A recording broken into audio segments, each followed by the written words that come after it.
So today, you guys, we're going to talk about the 7 hidden fees of 55 plus communities. Not a big deal, but some things I want to talk to you about, all in the name of keeping you out of trouble. There are good communities. There are less than good. I don't want to say bad because I don't think they intentionally try to be bad, but there are bad ways that some communities have, and there are bad aspects that you want to check out before you move in, before you buy, and using the advice of myself and my team to help guide you to the correct place where you're not going to get into trouble with any hidden fees. Today, I'm here at the Grand, or Sun City Grand, as us old timers like to call it. What a cool little setting we've got. I stopped at the Northwest Coffee at the Grand Cafe. They've got a little kind of amenity complex going on here and a really cool coffee shop. Hate to tell you this, but I went straight to the iced coffee. Tea's not going to do it for me today. I had to do the iced coffee and it is good. So I would urge you to put this community on your list if you're a coffee and tea lover like me. I love this little cafe effect where you can come sit here. There are people reading, there are people chatting, having meetings in the coffee shop. I think you're going to love it. So let's dive in and talk about these various sneaky little fees that these communities might have. So your first fee that nearly every community is going to have is just your basic HOA fee. What I want you to look for, though, is how many HOA fees. You can have some places where you might have double or triple HOAs. And so if those start really climbing and you're not using the overall big community, maybe that's not the best place for you. So it's more than just one number on your spreadsheet. It might be 2 numbers. It might be 3 numbers. Try to stick to an area that has one HOA fee, or if it's a hybrid community, let's say like Victory or Verado, their fees are still fairly reasonable for what you get. But if you get into some of the Scottsdale communities like Greyhawk, for instance, and you're in a condo, you're going to have multiple HOA layers there that maybe you really do not want or need. And so I think analyzing what the HOA fee is and what their structure can be very, very important. Don't just take one number. The other thing you want to do is take a look at what's the health of the HOA. What are their future projects that they're planning? Those might mean big expenditures. So that's going to lead us into number 2 on the list, which is what are the maintenance reserve funds in the community that you have an interest in? I know some of you guys are doing your spreadsheets years in advance. Something that you need to be looking for, and you'll have to call me for this, and I'll see if I can get it on individual communities. That is the financials for the HOA. Is your HOA financially healthy? How much money is in their reserve fund? If it's a good-sized HOA and that fund has been depleted, that might be a problem, because you know what happens when one of the buildings on site, let's say the gym, needs a whole new roof, or the pool has to be totally refurbished. Those are not little backyard pools, you guys. Those are multi-million-dollar projects sometimes. The new restaurant at Pebble Creek has been a multi-million-dollar project. Fortunately, Robeson at Pebble Creek has a very large reserve pool to draw those funds from. But if you're looking at a much smaller community, $1 million might break their bank. So you need to be considering that. I can't tell you how many people I work with that get those packets after they go under contract. They never analyze the health of that organization that they are buying into. It is very, very important. If you want to really get down and dirty, here's your insider tip. A lot of HOAs will put their meetings on YouTube. That's where they're really hashing it out over the budget and having those arguments. The only thing better than a HOA meeting on YouTube might be a Baptist church business meeting on a Sunday night.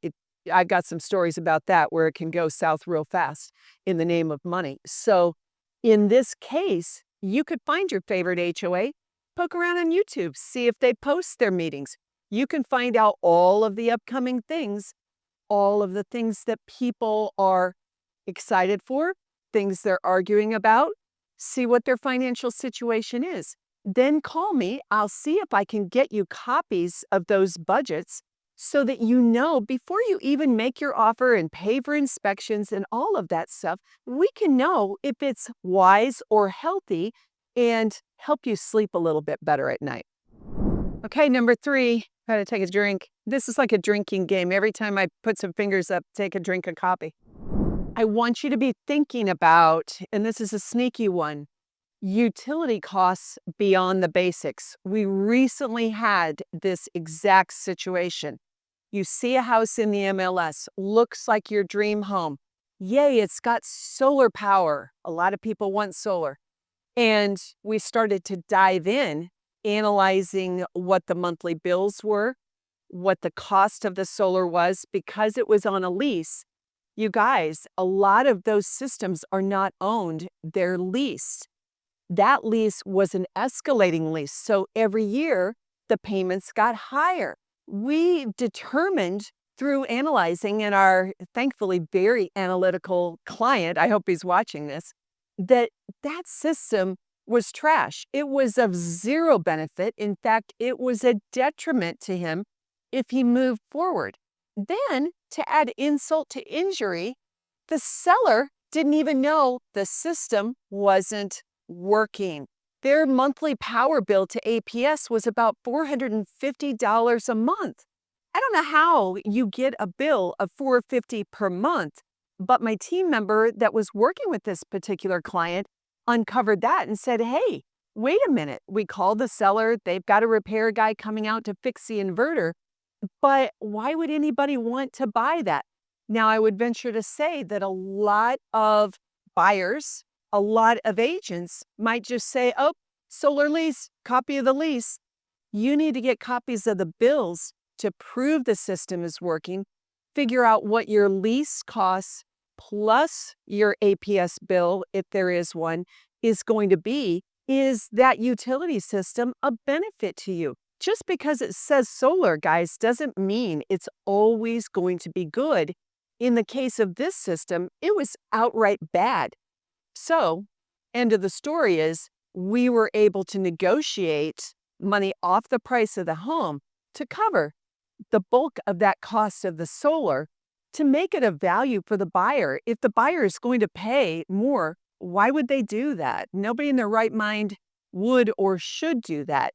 So I really want you to be looking for those hidden utility costs. It can mean, in the case of this lease, $26,000 over time.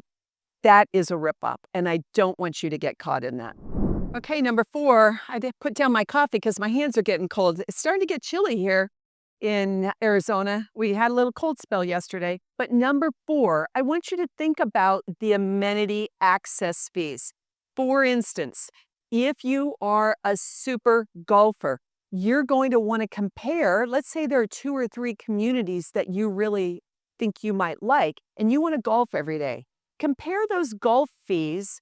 Some will have a membership, some will have a punch card you can buy, some will have a seasonal thing you can buy, and then they all will have just daily play rates for residents. If you play a lot, you need to analyze what is the cost of golf at one place versus another. If you're going into one of the trilogy communities, I think a lot of you guys don't realize that a lot of them have a pretty good size buy-in fee. In Cantera, $8,500 to buy into that club, then you're paying an HOA of about $500 a month, close to it, for the club and your normal HOA. That is a big cost that a lot of people are not thinking about. Now, when you sell 20 years from now, you can get a chunk of that back, but by that time, do we care? what could I have done with $8,500 if I put that in a nice stock fund? That would have been my money working for me and not just a country club. So maybe you choose a different community that doesn't have that kind of a fee.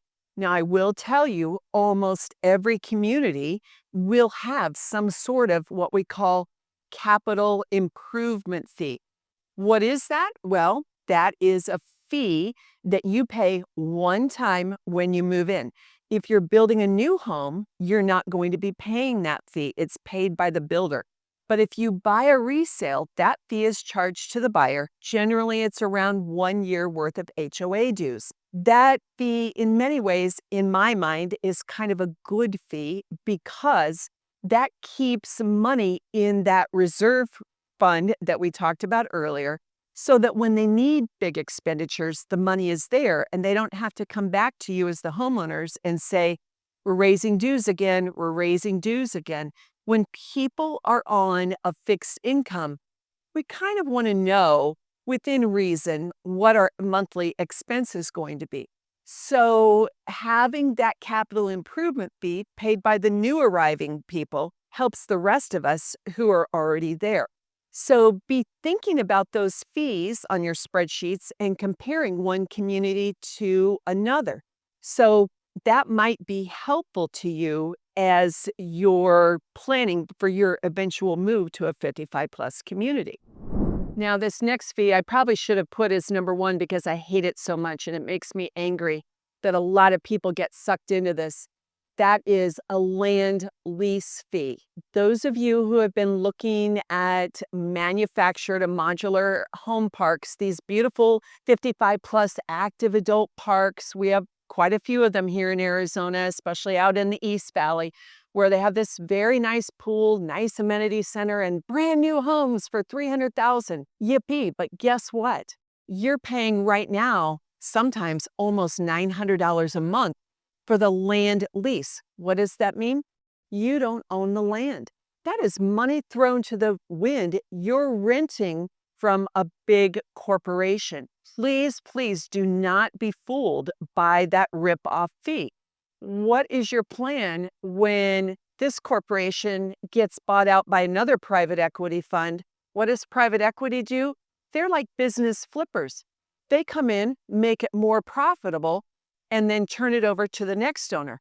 How do they do that? They cut costs in the amenities and they raise fees to the residents. Then you're stuck.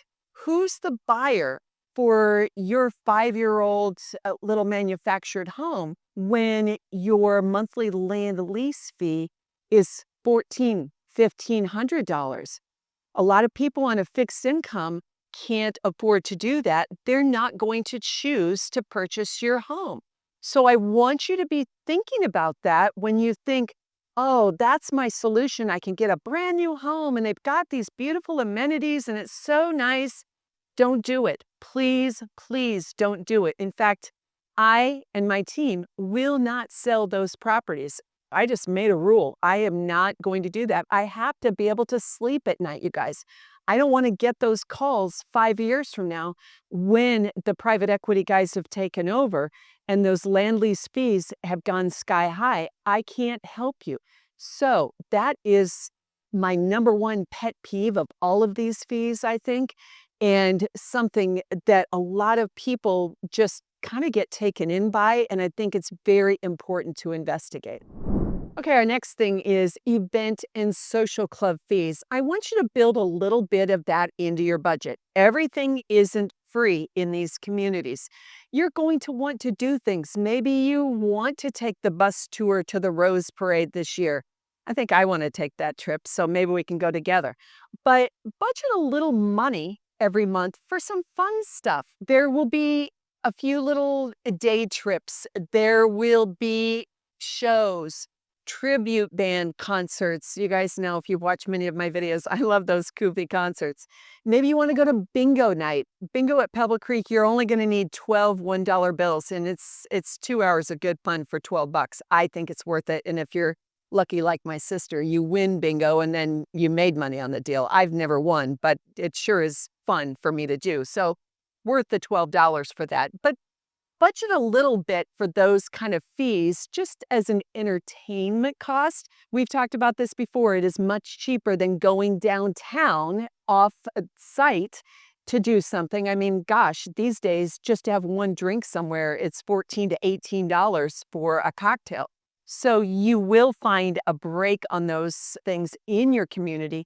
You're still going to need to have a little bit of money in your monthly budget for some fun time in your community. So I want you to be thinking about that, and don't be shocked that every concert isn't free.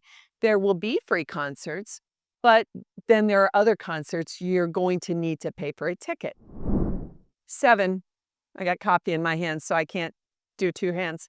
Home and community upgrade costs. Now, I'm right now the queen of home upgrading. My home, I'll do another video about that soon and tell you the story. It's going to be a fun one, but it has needed a lot of upgrading. It was all original.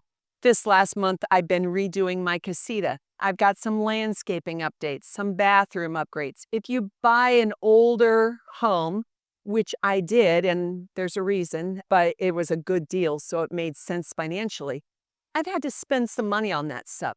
I got a good deal on it, so I knew I was going to have to do an HVAC system and a roof, done all of that. But basic stuff, every now and then, like my Pebble Creek house has 2 dead trees. I've got to replace those trees. You're going to have little things along the way that you are going to have to spend a little bit of money on. This isn't a set it and forget it thing unless you have just 100% rocks, but even then, you're going to have to replace a little bit of rock now and then. In my case, those darn javelinas come through 3 nights a week at their late night party and they kick it all into the street. And eventually I've got to replace a little bit of rock here and there. So be thinking about just a tiny bit in your budget for some home maintenance and upgrade costs. Not a huge amount, of course, because in the case of my 55 plus community homes that I own, stucco exterior, xeriscapes outside, but they're just little things that I like or have to do to keep the house looking nice. You're going to need maintenance of your HVAC system.